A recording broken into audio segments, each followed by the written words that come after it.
Hi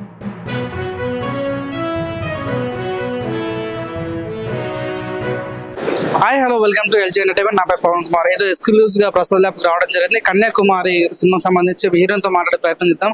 madam నమస్తే madam. Madam Kanyakumari teaser చాలా బాగుంది, మీ పర్ఫార్మెన్స్ కూడా చాలా బాగుంది, ట్రైలర్ కూడా ఇప్పుడు ఇందాక చూస్తాం చాలా అద్భుతంగా ఉంది. సో అవి are going to expect the movie అంటే ఏం చెప్తారు మేడం? ఎలా ఊహిస్తున్నారు సినిమా ఎలా ఉండబోతుంది?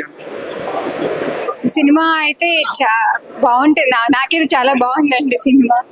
మీకు కూడా నచ్చుతుందని అనుకుంటున్నానండి. మీరు ఇప్పుడు టీజర్స్ చూసి మీరే జడ్జ్ చేయాలి సినిమా ఎలా ఉంటుంది అన్నది. మేడం సహజంగా చాలా మంది హీరోస్ తెలుగు ఇండస్ట్రీలో ఉన్నారు, కానీ ఎవరు కూడా అంత ఫ్లూయెంట్ తెలుగు ఇప్పుడు మాట్లాడలేదు. మీరు మాట్లాడుతుంటే నిజంగా చాలా హ్యాపీనెస్ అనిపించింది. అంటే మీకు తెలుసుకోవచ్చా మేడం మీ ప్రాపర్ ఎక్కడ ఏందని తెలుసుకోవచ్చా? షూర్ అండి. అంటే నేను పుట్టి పెరిగింది ఇక్కడే అండి, చదువుకుంది కూడా అంతా హైదరాబాద్ నుంచి. నేటివ్ ప్లేస్ అంటే నేను పుట్టింది ఆదిలాబాద్ లో అండి. దాని తర్వాత మేము ఇక్కడ షిఫ్ట్ అయిపోయాం, హైదరాబాద్ కి వచ్చేసాం. మేడం ఈ సినిమాలో మనం చూసినట్టయితే బటర్ఫ్లై కనిపిస్తుంది. అసలు ఎందుకు ఆ కాన్సెప్ట్ ఏందని తెలుసుకోవచ్చు? అంటే ఏం ఎక్స్పెక్ట్ చేయొచ్చు ఇదాన్ని?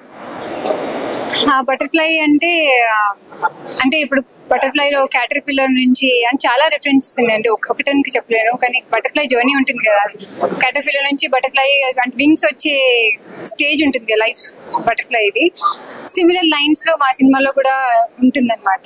అంటే ఇట్స్ అబౌట్ కన్యాకుమారి, తన లైఫ్ గురించి. ప్లస్ ఇప్పుడు సార్ చెప్పినట్టు మా హీరో ఒక రైతు అనమాట సినిమాలో. సో పొలంలో చాలా అందమైన బటర్ఫ్లైస్ ఉంటాయి అనమాట. సో ఆయన లైఫ్ లో ఒక బటర్ఫ్లై లాగా వచ్చిందంటే, పొలంలో పనిచేస్తున్న లైఫ్ లో బటర్ఫ్లై లాగా వచ్చింది అన్నట్టు కూడా ఉంటుంది అనమాట. అలా టీజర్ ట్రైలర్ చూస్తుంటే కంప్లీట్ గా విలేజ్ బ్యాక్గ్రౌండ్ కనిపిస్తుంది. సో ఎలా ఫీల్ అవుతున్నారు మేడం? ఈ మధ్యలో ఇట్లా రైతుకు సంబంధించిన సినిమా రావట్లేదు, సో ఎలా ఫీల్ అవుతున్నారు? చాలా ఫార్చునేట్ గా ఫీల్ అవుతున్నానండి. చాలా హ్యాపీగా ఉంది, ఒక మంచి సినిమాతో మీ ముందుకు వస్తున్నామని చాలా హ్యాపీగా ఉంది. మీరందరూ చూడాలని కోరుకుంటున్నాను. యాక్చువల్గా పుష్పక విమానంలో చేసినటువంటి క్యారెక్టర్ చాలా బాగా ఆకట్టుకుంది నిజంగా. అంటే చాలా మంది యంగ్ స్టార్స్ కి క్రష్ లిస్ట్ లో యాడ్ అయ్యారు మీరు. సో ఎలా ఫీల్ అవుతున్నా? అంటే ఈ తొందరలోనే సినిమా రావడం ఎలా ఫీల్ అవుతున్నా? కన్యాకుమారి లాంటి సినిమా రావడం నిజంగా చాలా అదృష్టం చేసుకొని ఉండాలండి. ఇలాంటి రోల్ చేయాలంటే feel very grateful for this opportunity. మీరు తెలుగు వాళ్ళు కాబట్టి మీకు తెలుగు వాళ్ళు ఇష్టమైన హీరో అంటే ఎవరు చెప్తారు? నాకు చిరంజీవి గారు అంటే చాలా ఇష్టం మేడం. అంటే ఈ సినిమాలో మీరు ఒక డైలాగ్ చెప్పారు కదా, అది విగ్గా అనే డైలాగ్ ఒకసారి మా ప్రేక్షకుల కోసం చెప్తారా? అంటే మీది విగ్ కదా, శారీస్ లో కలెక్షన్ చెప్తారు కదా మేడం, ఒక డైలాగ్ చెప్తారు. అది ఇప్పుడు తర్వాత. విష్ ఆల్ దిస్ మేడం, మంచి సినిమా మంచి ఇటు కొట్టాలి, మంచి కుదరగొట్టాలి. Thank you. Like, share, subscribe LGTV. Please subscribe to LGTV. Like, share, subscribe LGTV. Subscribe LGTV.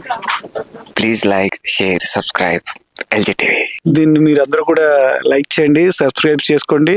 ఆ పక్కన ఏదో గంట ఏదో పెడతారు, అది కూడా వీలైతే కొట్టండి. Guys, please do subscribe LGTV. Have a good day. Thank you.